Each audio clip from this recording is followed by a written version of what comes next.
Men who say they survived years of abuse at the now closed Dozier Reform School in Marianna. Our Chris Trankman joins us in studio with what those men had to say. Chris.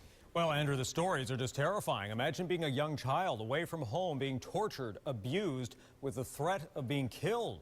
That's what these men say they endured more than a half-century ago.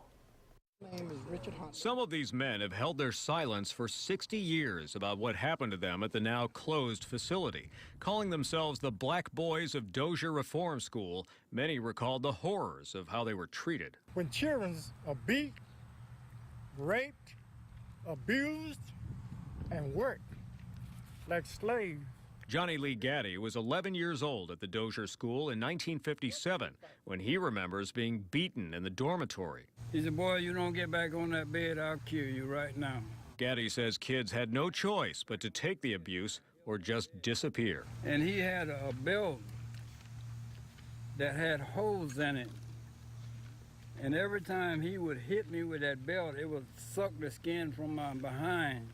State records list the grave sites of 31 kids who died at the school over the last century, but USF archaeologists found 50 more unmarked graves using ground-penetrating radar. This school destroyed the lives of many boys, black and white.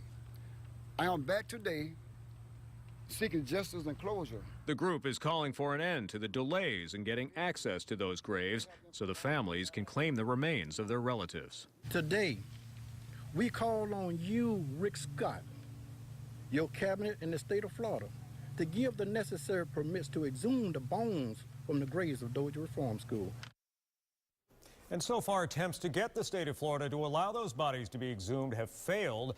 But on Tuesday, the governor and the cabinet will decide if that will finally